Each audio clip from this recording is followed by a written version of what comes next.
Hello and welcome to the Deepdale podcast. It's September 2023 and Deepdale Festival is just a few short weeks away.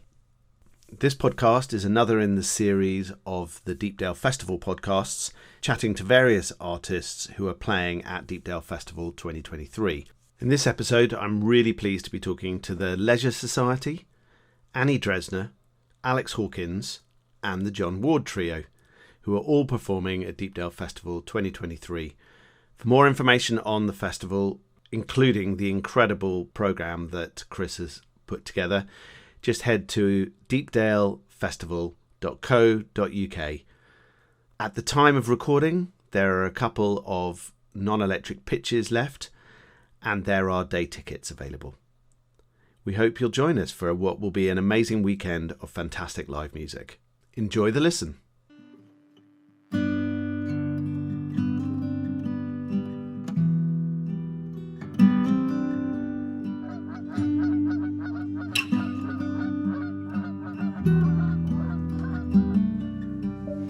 Skies all open wide, geese go high and over.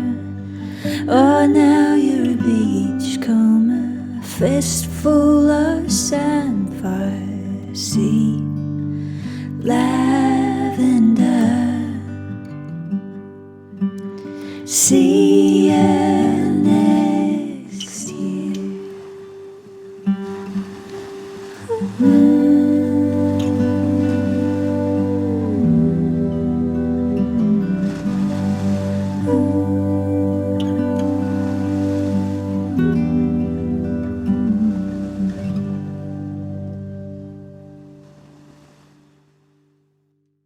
I am chatting to Nick, who has just showed me the beautiful view that he has from his outside patio up in the north from here.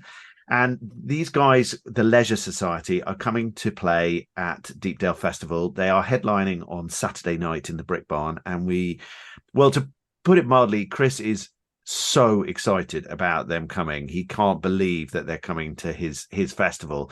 Having seen them in Norwich a few years back, he is so happy about it. So thank you so much for joining me, Nick. Really lovely to have you on Deepdale Podcast. Pleasure. Thanks for having me. Tell the listeners, where are you in the world? I'm in a little village called Cryche, or just outside a little village called Cryche, between Cryche and Standwell in the Peak District. It's lovely out here. It does look really beautiful. And is that where you find your creativity kind of sparks? Sitting in the beautiful countryside, or are you escape from the city, and that's where the real? That was very much it. Escaping from the city, and I moved back here for a girl. That didn't work out, but the barn was amazing. So it's just perfect for recording. I do crave like cities for inspiration though, because it's very quiet life out here. You don't find that cows and beautiful views help your creativity that much? Not necessarily, but they can do, because I also work as a gardener, and I find that whenever I'm mowing or something like that doesn't require much brain power, I'll just kind of be singing along to demos and stuff as I'm going. So all my clients probably think I'm mad because I'm always singing to myself. But so that part of it is great. But I do like to get into the kind of the hurly-burly of the city to get inspiration from people, and combination is good. Being able to go to the city for a few days, have a bit of fun and excitement, and then come back and ponder on it for months on end. And is the creative process for you really quick, or is it like a really long kind of process? Both, really. Sometimes I can write a song really quickly in one go, like our latest song actually, that came almost in one go, in one evening. But then other times I can spend months, sometimes years, working on a song. Like Fight for Everyone, which is probably our most commercially successful track, that took me probably 2 or 3 years to finish. I just couldn't get the lyrics to it. So it varies a lot. And with something like that song, was it the melody that came first then? Did you have that pretty clear and then you just couldn't quite get the words right, or is it? That's exactly what happened. But it was quite weird actually. I sometimes get I can't quite explain it, but sometimes I get the melody and chords and a bit of the arrangement, they all kind of come in one go. So you kind of think, oh, I must have just heard that and it must be copied off somebody else.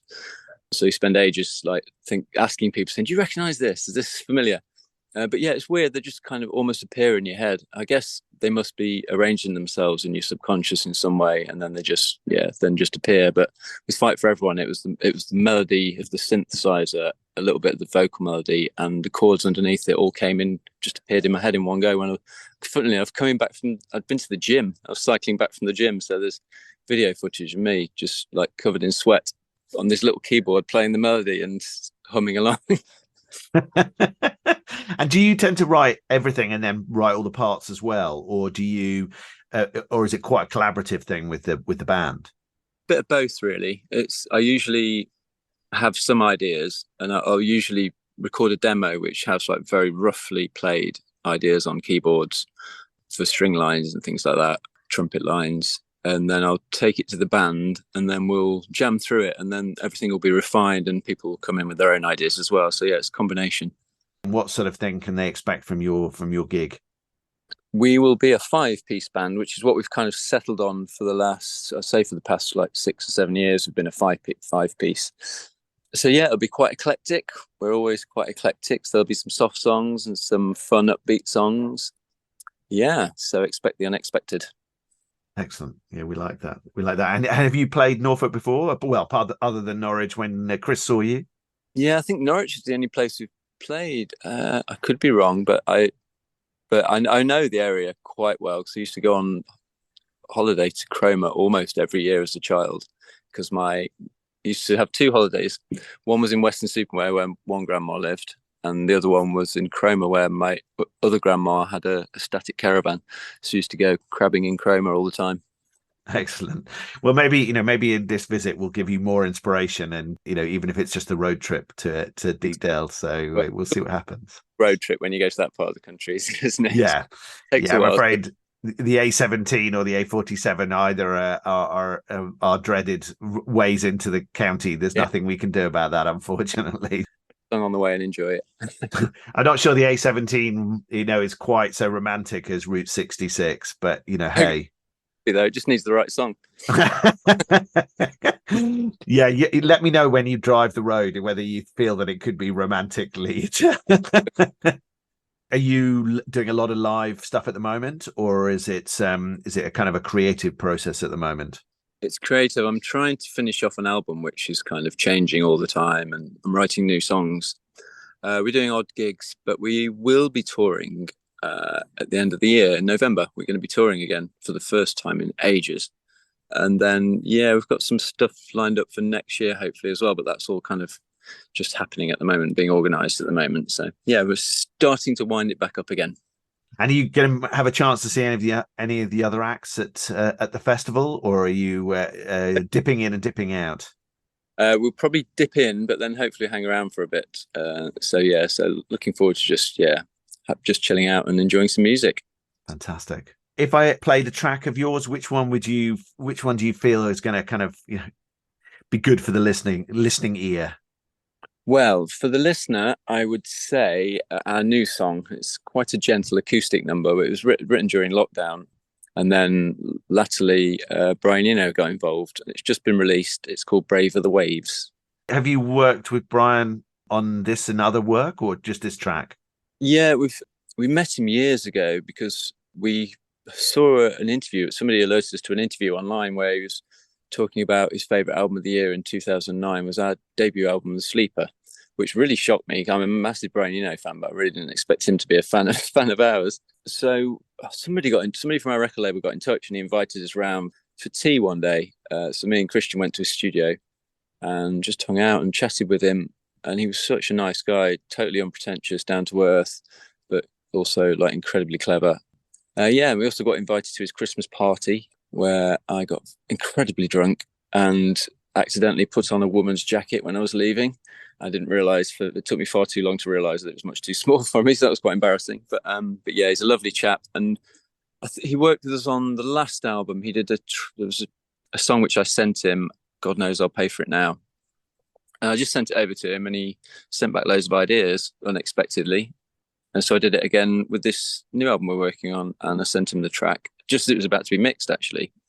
And he got back to me within 4 hours with loads of ideas, and so we just worked through them. Yeah, so I just don't know how he maintains that productivity and enthusiasm as he gets, because most old rock stars get quite jaded but he's as hungry as ever and inspired as ever, it seems. So it's amazing and it's inspirational. Well, I'm a big Six music listener, and his name appears with all these amazing projects that kind of come up, and you just think, oh, okay. And then, I was doing some volunteering for the Norfolk and Norwich Festival, and there was a kind of orchestra playing in St Andrews Hall, and suddenly they were performing Brian Eno stuff, and it was like, okay, so that's completely different. So that's amazing. Oh, that must be a huge compliment to you when you get that sort of thing, an artist of that standing going, oh yes, this is my favorite album of the year. That's incredible. So there's a guy in Rough Trade East in London who's like, he's called Nigel, and he's worked there for years and years and years, and he's quite an influential guy, because obviously they pick their albums of the year and stuff like that, and he chooses what they buy, but he really loved the album, and Eno's a regular in there. He goes to buy vinyl. And he went in and said, "You got any recommendations?" And he said, "Oh, I think you'll love this. It's The Sleeper by the Leisure Society. It's a bit like, it reminded him of the Kinks Village Green Preservation Society era." And Brian said, "Oh no, I don't think it's for me," and just walked on and looking around the aisle, looking around the racks. And so he put the first single on, The Last of the Melting Snow. And immediately Brian went up to the counter and said, "What's this?" And he said, "It's that album I recommended to you." And he bought a copy, and then he came back and bought 10 more copies to give to his friends. My God. Wow. Yeah. You can't beat that sort of click, can you really? That's just fantastic. Made me very happy indeed. Well, been really lovely chatting with you, Nick. Thank you so much for joining me. We look forward to seeing you in just a few short weeks' time on the Brick Barn stage in Deepdale. It's going to be fantastic. Really looking forward to it. And you will make Chris a very, very happy man. Oh, good. Yeah, I can't wait. Looking forward to it. Thank you so much. Cheers. Thanks a lot.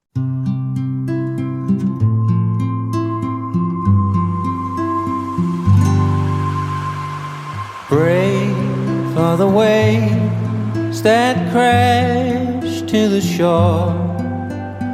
Ours is a love made of leather. Send up a flare of fire to be seen. Save me a dream for my pillow. Oh, for the life, oh, for the life that we made.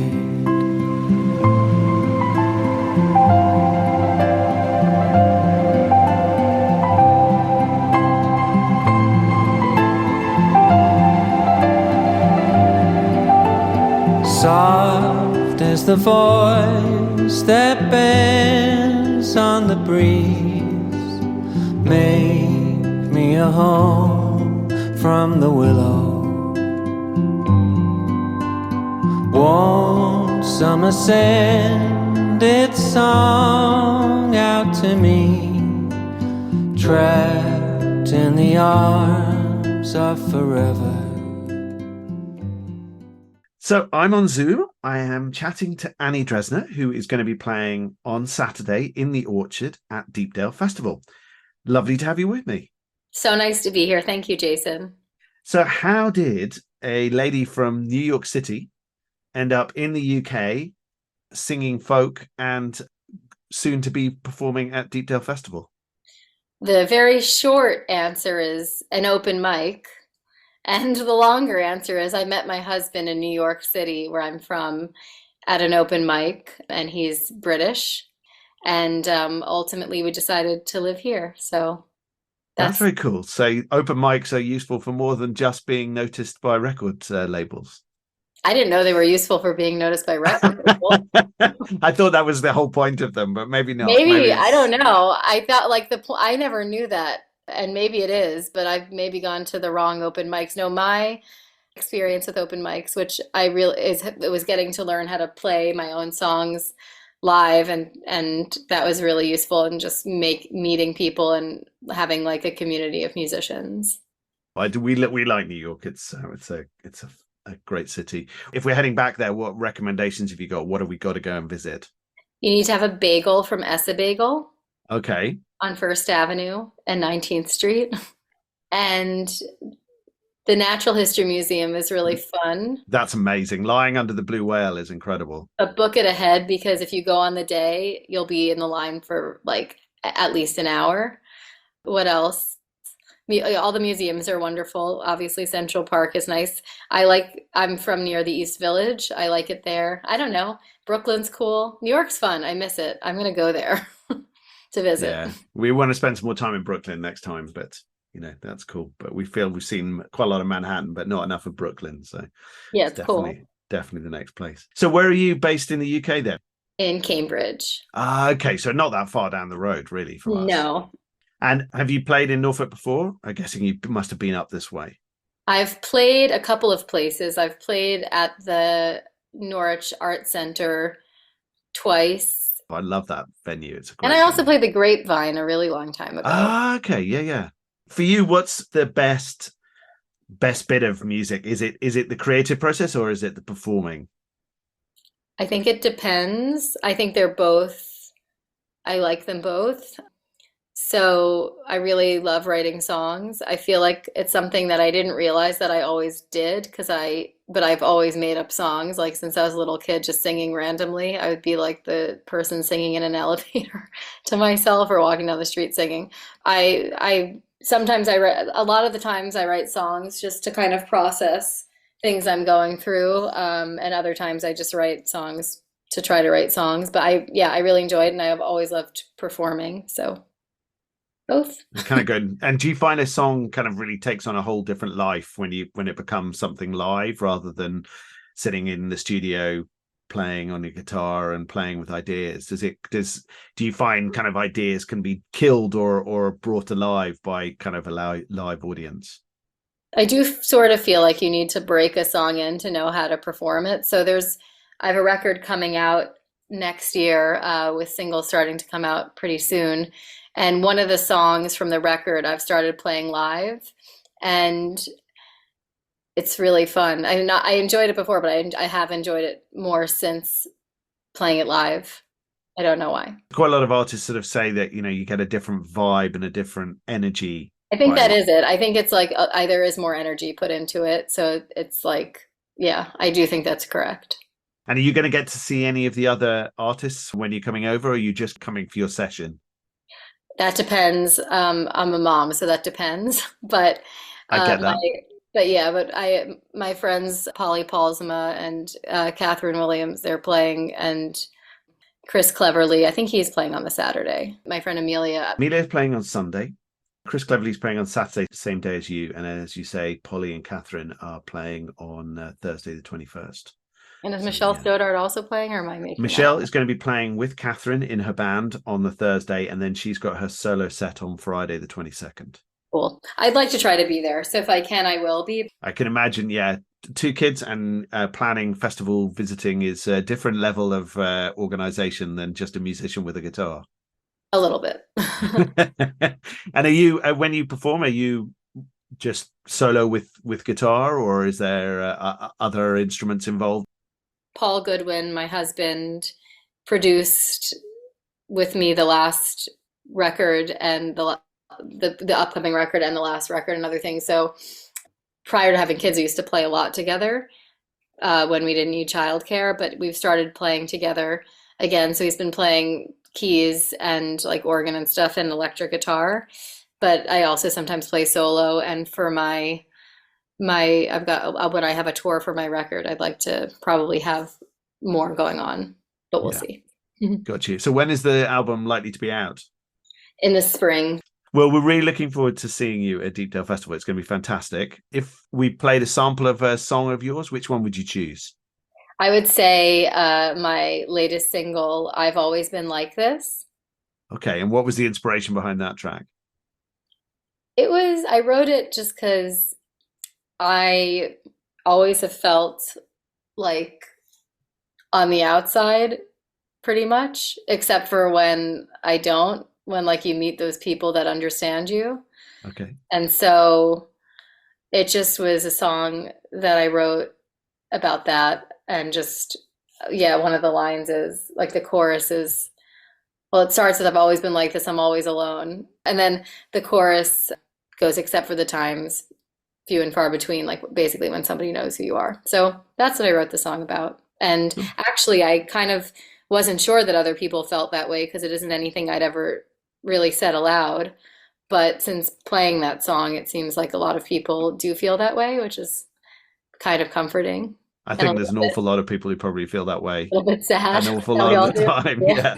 Well, really lovely to meet you on Zoom, and I'm looking forward to meeting you in person at Deepdale at the end of September. And we're really looking forward to your set on Saturday, the 23rd of September. It'll be great to have you with us. I'm very much looking forward to it. Thank you so much, Jason. Cheers. Thank you.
Alex Hawkins. He is playing on Friday in the Brick Barn, and we're very excited. I think this is Alex's first visit to Deepdale. Is that right, Alex? Yes, that's right. Yeah. So welcome to the Deepdale podcast. Thank you for having me. Thank you. Fantastic. So where's home? Home is currently, I live nearest to Dis in Suffolk, which is where I grew up. So you're almost in Norfolk, but not quite. Yeah, pretty much. I mean, I'm right on the border. But in fact, funnily enough, I'm currently moving a load of stuff to a new place, and I've got this little cabin in my girlfriend's garden. Like deep, she's got a really big garden, and it's the cabin at the bottom of it, and that's in Norfolk. So I'm transferring over. So Deepdale will be a local gig, effectively. It will, exactly. Yeah. Despite the fact that you're the opposite side of the county, so therefore probably the further away than London in some cases. Yeah. Excellent. And you know, we have a little bit of bio about each artist on the website, and I love the description of the fact that you're a mix of Sex Pistols, The Jam, Mark Bolan, T-Rex, and Oasis, and that's by John Coleman at the Sunday Times. How would you describe kind of what you produce and the music that you produce? Okay. Well, I my number one for me is Bob Dylan. In my world, he's just the top. But as a writer, like I like his whole discography. There's so much different stuff, and that's what I'm very much influenced by. Like each project I'm working on, I try and kind of evolve it in a different way. And I think it kind of subconsciously evolves anyway, like that just naturally happens. But yeah, that's kind of me as an artist. It's definitely like folky. There's a lot of folk, blues and rock influence, heavily blues. It seems I'm currently working on a project, and it seems to be really it's really raw, bluesy sound. And yeah, that's the kind of stuff that I'm massively into and sort of portray, I think. Is your favorite thing the creation process or the performing process? So I started writing songs when I was 12, so it's now been 9 years, and I've written over 400 songs since I began. Wow. And I only really started gigging last year. So I'm kind of still going into that, turning into a performer rather than a sort of bedroom writer.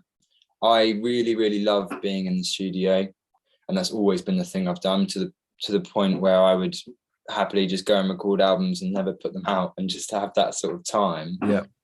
But in the past year, learning to what a performance is and how to go about that, and the thing that it can really bring out in you, and as well as the music, is really incredible, and something that I'm still kind of getting my learning to understand, but I'm really, really loving it. And so it's very early stages for me as a performer, and also because it was only last year I got together with a band, so I was solo, very much acoustic act up until last year, and now I've got a 3-piece behind me, so it's evolved in that way as well, and obviously changed the performance.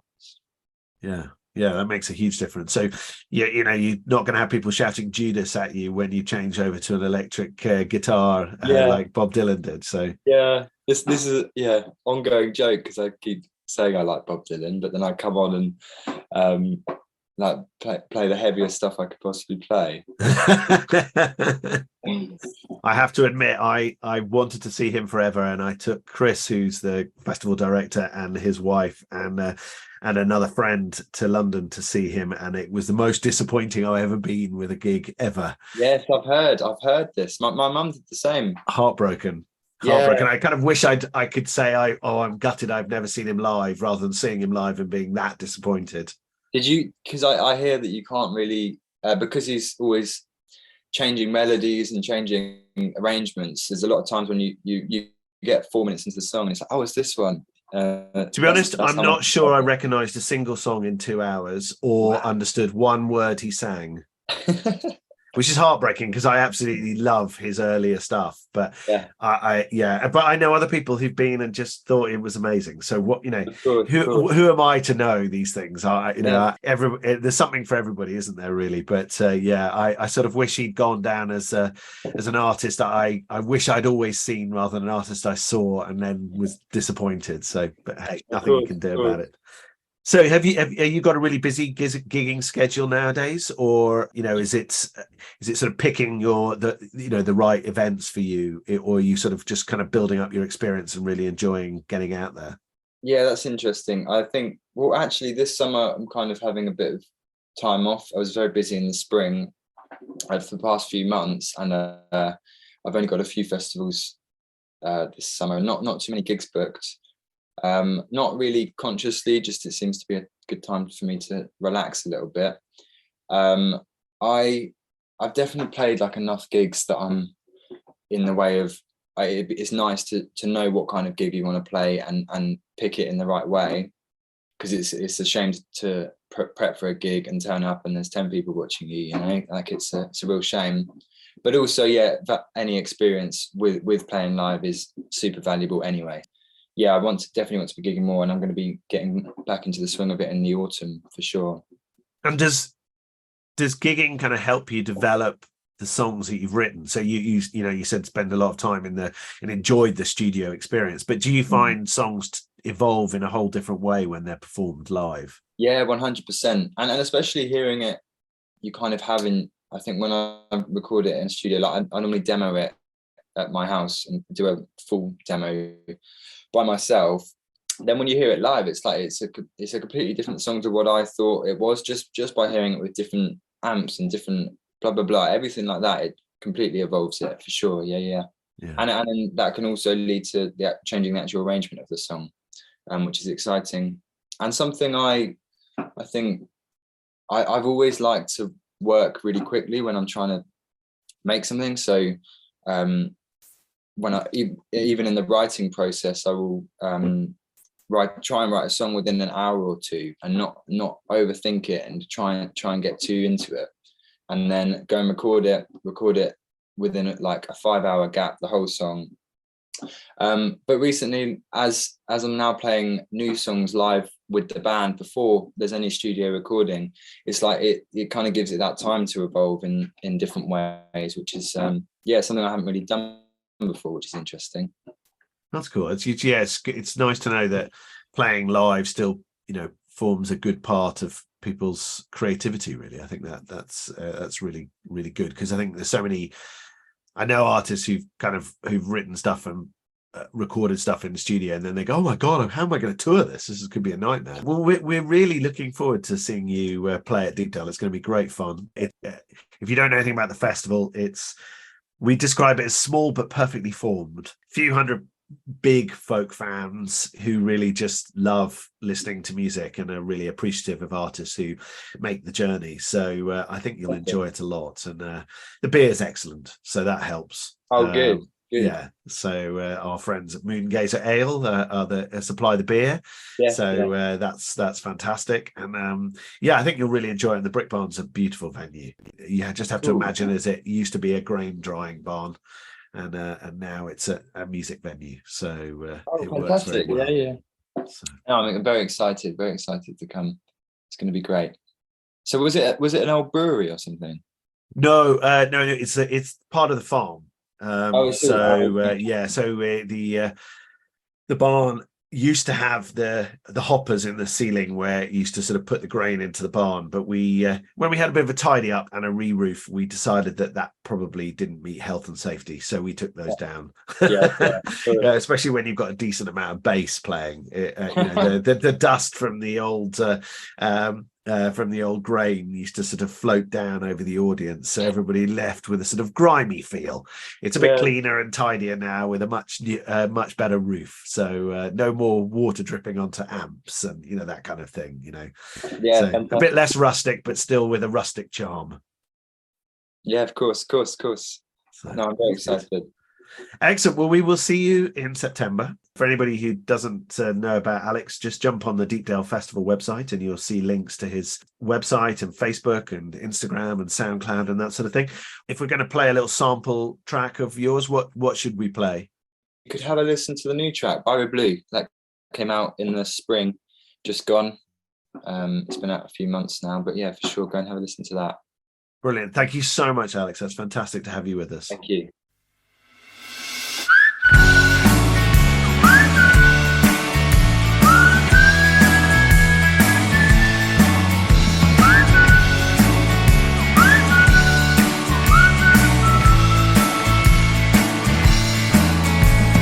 French and she's Greek and she's lovely. She teaches me about the world in parts.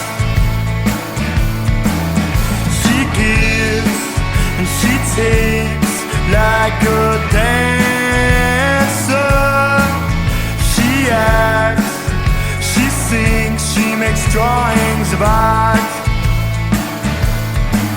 I'm gonna show the world everything you do. Written with my hand in Biro blue.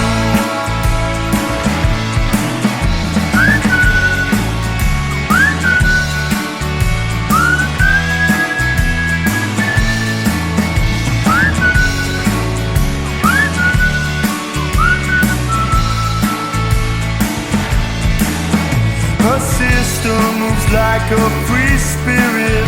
Now that's a certain fact. She twists and turns like a carousel and then falls down on her back. I'm chatting on Zoom. I am chatting to the John Ward Trio, and they are playing on Friday in the Orchard. They have played at Deepdale before. It's going to be lovely to have these guys back. Anybody who's seen them knows how musically superb they are. Hello, and would you introduce yourself? Say hello. Hello, well, I'm John of the John Ward Trio, very imaginatively titled. Bet you spent hours on that name. And I'm Lynn Ward, I'm John's wife, and we are 2/3 of the John Ward Trio, and the other member of the trio is Les Woodley. So Les does wonderful, beautiful harmony and plays double bass and mandolin, and I do normally the second harmony and play accordion. John here writes all the amazing songs. He's biased. And generally guitar and baron. And the harmonica. How does the creative process work? Do you kind of get the gist of what you want to put together, John, and then the others kind of merge into it, or do you tend to have a fully formed thing before you even rehearse? It varies. I mean, I write the song. The song is complete before I, pluck up the courage to sing it to them and say, "What do you think?"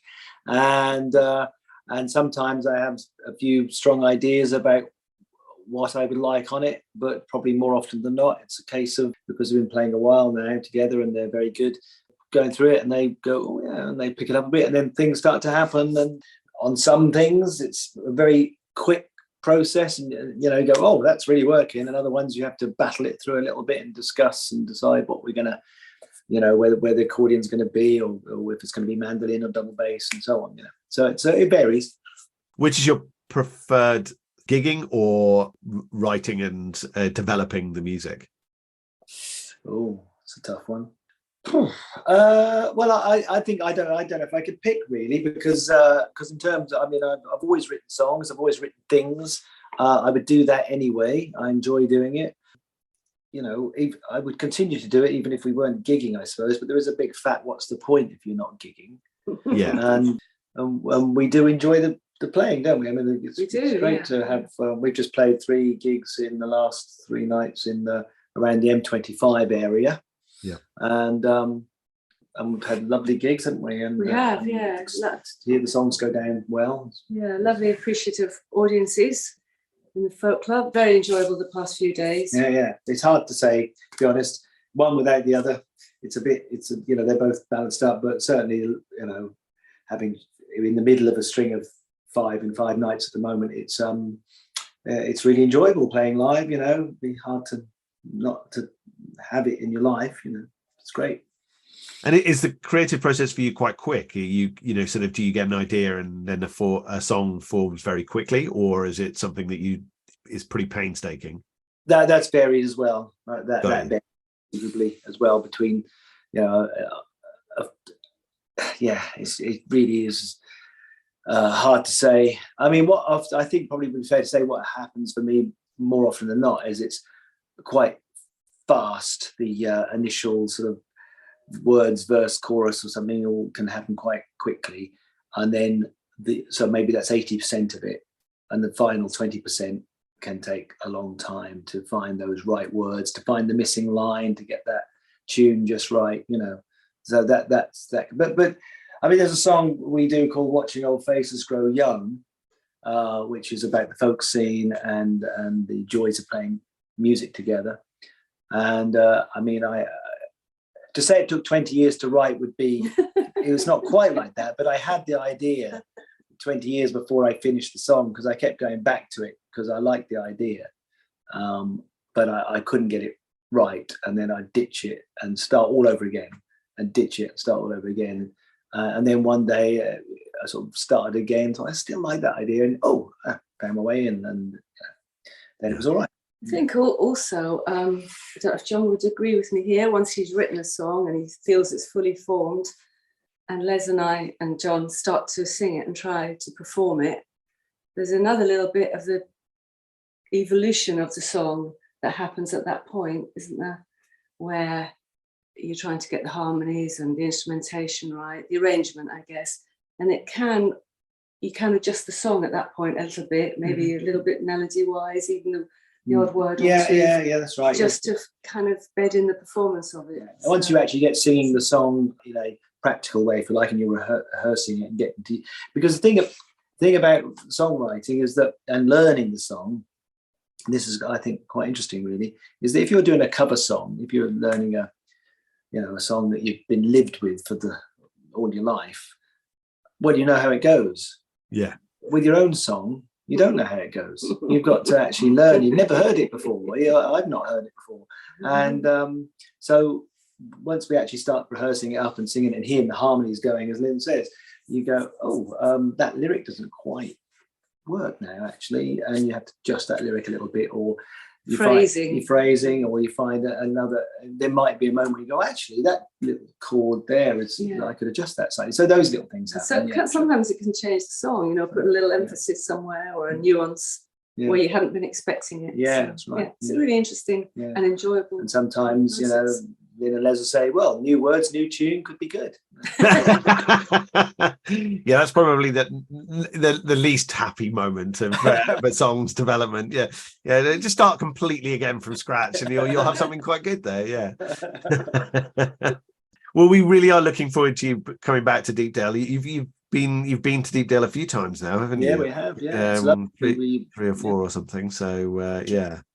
We thoroughly enjoy it. It's a lovely little festival in a beautiful part of the world. We're fond of North Norfolk, and we head up there sometimes with ACT. We stayed at Deepdale, in our camper van. It's really lovely, and the walks around there and the birds and everything. And the festival itself is very friendly, isn't it? And we have a good time. Very friendly. Chris is a great guy. Yeah. He runs a lovely festival, and it's a great pleasure to be invited back. Looking forward to it. We haven't been on the garden stage. Is it called the Orchard? Sorry, the Orchards. The Orchard stage. Yeah, no, I don't think you've played that one yet, have you? So looking forward to, I think you'll fit that really well. People tend to sort of find their little nest at the Orchard stage and sort of set up for the day, and there and everything else. They sort of tend to become very comfortable. Yeah, fingers crossed. It'll be another fantastic weekend. Well, we really are looking forward to playing. You're playing Friday on the Orchard stage. What track would you like us to play to sort of finish this? Well, we've got a new album out, which is a book as well. So I bet we one off the new album, because that would be daft, wouldn't it? If we didn't do that. Yeah, John's written a wonderful piece. So what would you call it, John? Like a long narrative poem in a book about Buffalo Bill's visit to the UK in 1903 and 1904. Oh, fantastic! 23 new songs and tunes to go with that, and it was played on the BBC Two folk show. Fantastic. And also the BBC Radio Suffolk serialised it in 5 parts. It's on BBC Sounds. Yeah, but so something from there. Something from that, probably Adrift. Do you think? What do you think? Oh, Adrift. Yeah. Yes, we think Adrift. Yeah. There you go. Adrift. Okay, brilliant. Well, lovely to speak to you both. Thank you so much. Looking forward to it, and thanks for inviting us to thanks speak on for the chat. podcast. Cheers. Thank you. We sail adrift upon an ocean with no mark to hold our hearts. Sometimes I stand, sometimes I'm broken. I miss the land of which I was part.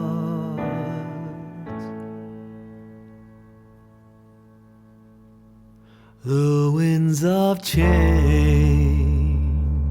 blow right through me. Take my breath and turn me round. The waves roll on with might and fury. I turn to you for solid ground.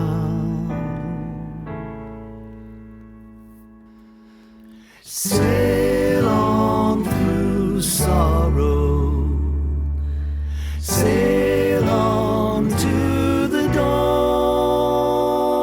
Who knows what lies tomorrow? But when all hope is gone, what can we do? We just sail on.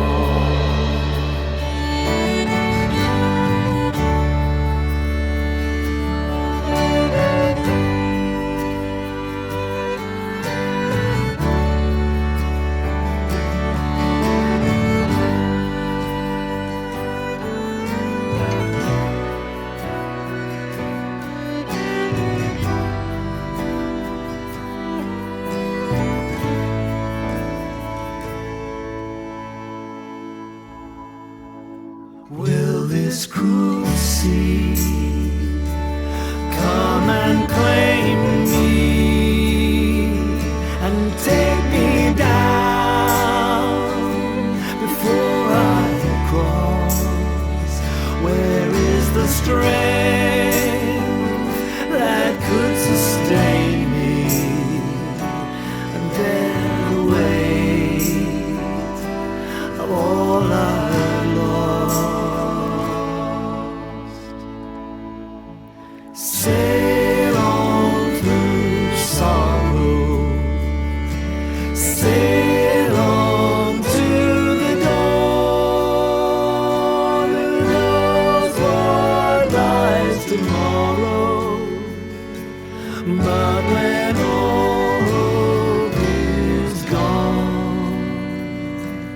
What can we do? We just sail on.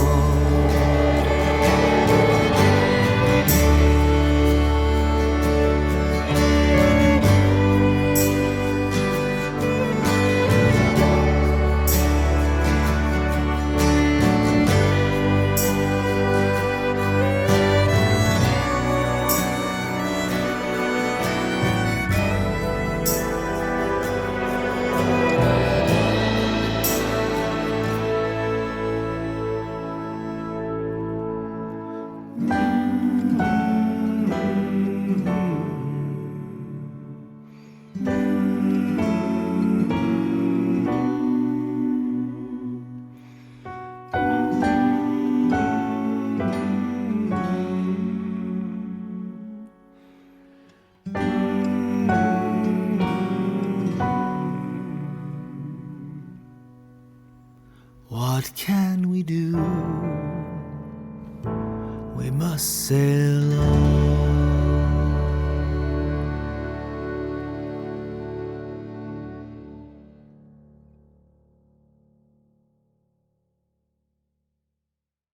Thanks for listening to this episode of the Deepdale podcast. This was episode 4 in the Deepdale Festival 2023 special episodes. And there's another one to follow with Catherine Williams and various other artists. We really hope we will see you at Deepdale Festival from the 21st to the 24th of September. At the time of recording, there are 1 or 2 non-electric pitches on our campsite, but there are also plenty of day tickets both for the whole weekend and for the individual days. For any more information on the festival, including the incredible lineup, please head to deepdalefestival.co.uk. And please listen back to any of the other podcasts in this special series. Just search Deepdale Podcast in any good podcast app or directory. Thanks for listening. See you, hopefully, at the end of September.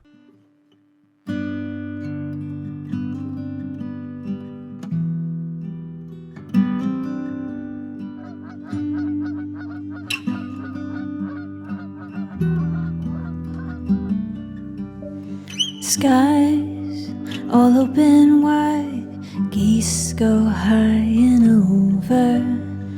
Oh, now you're a beachcomber, a fistful of samphire, sea, lavender. See ya next year.